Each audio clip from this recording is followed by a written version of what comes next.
देखा, मेरी बहन बहुत संस्कारी है और मैंने उसकी परवरिश बहुत अच्छे से की है। बहुत संस्कारी लड़की है मेरी बहन। आपके घर में हमेशा सुख और शांति हमेशा बनी रहेगी। आपको मेरी बहन जैसी लड़की कहीं नहीं मिलेगी। ये तो ठीक है, लेकिन तुम्हारी बहन जैसी काली लड़की तो सच में हमें कहीं नहीं मिलेगी। तुम तो जानते हो ना तुम्हारी बहन कितनी काली है। और फिर एक काली लड़की का घर बसाना, उसे लोगों की बातें सुनने के बाद भी अपने घर की बहू बनाने में कुछ तो फायदा होना चाहिए। आप क्या कहना चाहती हो? मुझे आपकी बात समझ नहीं आ रही। अमृता का पति कहता है, अरे बेटा, हम तो बस यही कह रहे हैं कि शादी के साथ साथ हमें दहेज भी चाहिए।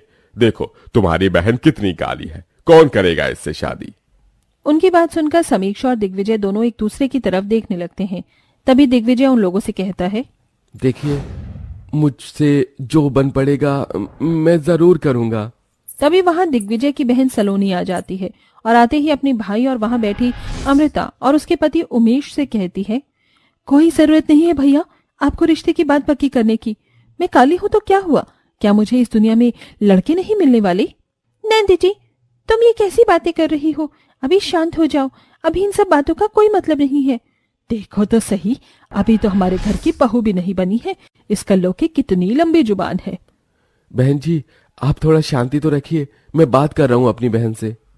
भैया, इन जैसी छोटी सोच रखने वाले लोगों के घर पर मैं नहीं रह सकती। और हाँ, आज तो आप इन लोगों की दहेज की मांग पूरी कर दोगे, फिर बाद में क्या होगा? ये मुझे दहेज के चलते टॉर्चर करेंगे, सारी जिंदगी बर्बाद हो जाएगी मेरी। जानती हो ना कितनी मुश्किल से मुझे ये रिश्ता मिला है, और तुम अब ऐसा कर रही हो। भैया आप टेंशन मत लीजिए, मैं एक लड़के से बहुत प्यार करती हूँ और वो लड़का भी मुझे बहुत प्यार करता है। और अगर आप चाहो तो वो घर जमाई बनकर इसी घर में भी रह सकता है। ये सुनते ही दिग्विजय और समीक्षा दोनों ही बहुत खुश होते हैं। अरे भाग्यवान, और कितनी बेइज्जती सहन करोगी।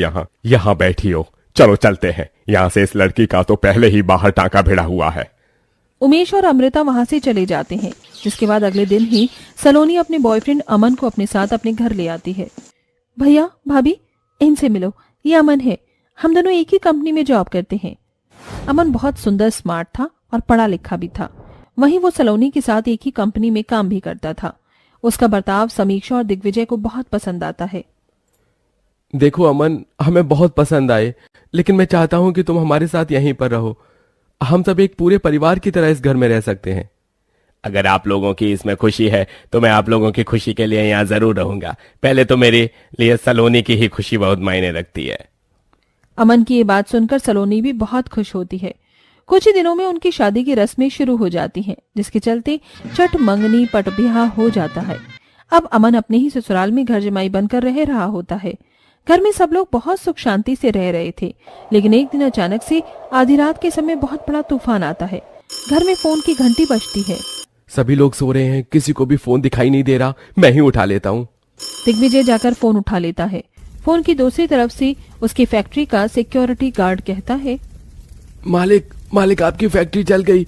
मालिक, पूरी फैक्ट्री में आग लग गई है, कुछ नहीं बचा, सब खाक हो रहा है। मालिक, सब खत्म हो गया मालिक। ये सुनते ही दिग्विजय के हाथों से फोन नीचे गिर जाता है, जिसके चलते समीक्षा की भी नींद खुल जाती है और वो दिग्विजय के पास आकर पूछती है, क्या हुआ? इतनी रात को आपके हाथों से फोन क्यों छूट गया? सब कुछ ठीक तो है ना? कुछ ठीक नहीं है, सब कुछ बर्बाद हो गया समीक्षा, सब कुछ बर्बाद हो गया। लाखों की मेहनत बर्बाद हो गई, पानी में मिल गई समीक्षा, अब कुछ नहीं बचा। दिग्विजय को ऐसा बोलते बोलते ही अचानक से हार्ट अटैक आ जाता है और वो इस समय भगवान को प्यारा हो जाता है, जिसके चलते समीक्षा बहुत जोर से चिल्लाती है और फूट फूट कर रोने लगती है। नहीं नहीं, ऐसा नहीं हो सकता, आप मुझे छोड़कर कहीं नहीं जा सकते। उठिए ना, आपको ये क्या हो गया? अरे आपको मेरी आवाज सुनाई नहीं दे रही है क्या? उठ जाइए, मुझे ऐसे परेशान मत कीजिए। समीक्षा के रोने की वजह से अमन और सलोनी भी उठ जाते हैं। ये हादसा सबके लिए बहुत ज्यादा डरावना होता है। समीक्षा के साथ साथ उसकी ननंद सलोनी भी फूट फूट कर रोने लगती है। अगले दिन वो सब मिलकर दिग्विजय का अंतिम संस्कार करवा देते हैं। अब समीक्षा अकेली पड़ जाती है। भाभी, खुद को संभालिए भाभी, सलोनी मेरी तो दुनिया ही उजड़ गई, अब मैं कैसे खुद को संभालूंगी? दिन प्रतिदिन समीक्षा की हालत खराब होने लगती है। ये देख अमन से रहा नहीं जाता और वो समीक्षा की देखरेख करने लगता है, जिसके चलते समीक्षा की नजरों में वो आने लगता है। समीक्षा को अपने ही ननंद के पति का स्वभाव अच्छा लगने लगता है। अमन, तुम कितने अच्छे हो। अगर आज तुम ना होते तो पता नहीं मेरा क्या होता। तुमने मेरा बहुत ख्याल रखा, मुझे बुरे वक्त में संभाला है। ऐसा कहते कहते समीक्षा रोने लगती है और रोते हुए अमन की बाहों में लिपट जाती है। लेकिन तभी अमन उसे खुद से दूर करते हुए कहता है, भाभी जी खुद को संभालिए, आप जानती हो ना मैं आपकी नंद का पति हूँ, हमारा इतना नजदीक आना ठीक नहीं है। उस समय तो समीक्षा समझ जाती है, लेकिन उसके बाद वो धीरे धीरे अब अमन के करीब आने की कोशिश करती है। एक दिन वो रात के समय अमन और सलोनी के कमरे में आकर इशारे से अमन को ऊपर बुला लेती है। देखो अमन, मैं तुमसे प्यार करने लगी हूँ और ये प्यार मेरा तुम्हारे लिए कम नहीं होने वाला। तुम मेरी बात को समझो। ननन जी को कुछ पता नहीं चलेगा, हम दोनों एक साथ रह सकते हैं। बस मुझे तो तुम्हारा सहारा चाहिए। आपको मेरी बात समझ क्यों नहीं आ रही है? अगर सलोनी को कुछ पता चल गया तो क्या होगा? मैं वादा करती हूँ मेरी ननद को कुछ नहीं पता चलेगा हमारे बारे में। समीक्षा ऐसा कहने के बाद अमन को गले से लगा लेती है। अमन भी अपने आप को रोक नहीं पाता और वो भी अपनी ही पत्नी को धोखा देने लगता है।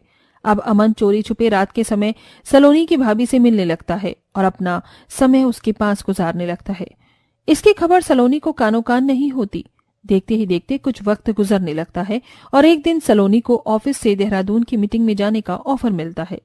ओहो अमन, तुम्हें मैं बता नहीं सकती मैं इसके लिए कितना खुश हूँ।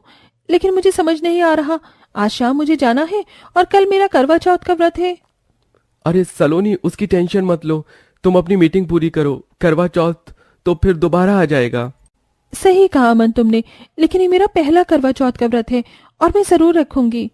अरे तुम जाओ तो सही, करवा चौथ तो मैं तुम्हारी प्यारी भाभी के साथ भी मना लूंगा। चलो मैं पैकिंग करने जा रही हूँ, शाम को ही मुझे निकलना है।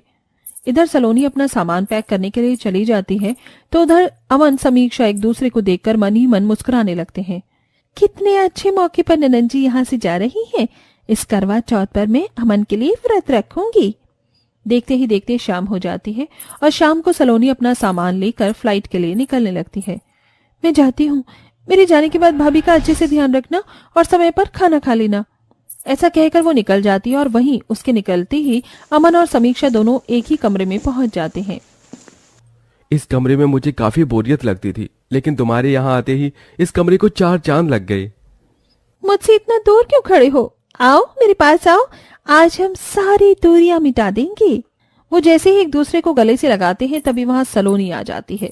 उसके हाथ से बैग नीचे गिर जाता है और उसकी आंखों में आंसू होते हैं और वो रोते हुए कहती है, जल्दबाजी में मैं अपना पर्स भूल गई थी जिसे लेने मैं यहाँ आई थी।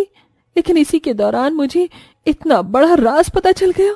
क्यों भाभी, आपको जरा भी शर्म नहीं आई मेरे पति को मुझसे छीनते हुए? अरे मैंने आपको भैया के बाद अपना सब कुछ माना था, लेकिन आपने तो मुझसे मेरी दुनिया ही छीन ली। और तुम अमन, तुमने तो मुझसे प्यार भरे वादे किए थे, मुझे धोखा न देने की कसमें खाई थी, फिर ये सब क्या है? सच सामने आते ही दोनों के पैरों तले जमीन खिसक जाती है, जिसके चलते समीक्षा और अमन दोनों को अपनी गलती का पछतावा होता है। नन्ना जी, ये सब मेरी ही गलती है। अमन मेरे करीब नहीं आया, मैं ही उसके करीब गई थी। अपने अंदर के अकेलेपन को दूर करने के लिए मैं इसका सहारा ले रही थी। मुझे ऐसा नहीं करना चाहिए था। मैं जानती हूँ तुम मुझे माफ तो नहीं करोगी, लेकिन मैं इस घर से हमेशा हमेशा के लिए जा रही हूँ। तभी अमन भी अपनी गलती की माफी मांगता है। मुझसे बहुत बड़ी भूल हो गई सलोनी, मुझे माफ कर दो, मैं बह गया था, मुझे बस एक आखिरी मौका दे दो। दोनों को अपनी गलती का एहसास होता है, जिसके चलते सलोनी उन दोनों को माफ कर देती है। जिसके बाद उसकी भाभी सब कुछ छोड़कर अपने मायके चली जाती है और अब सलोनी देहरादून न जाकर अपने प्यार और अमन के लिए करवा चौथ का व्रत रखती है और उसके साथ खुशी खुशी रहने लगती है।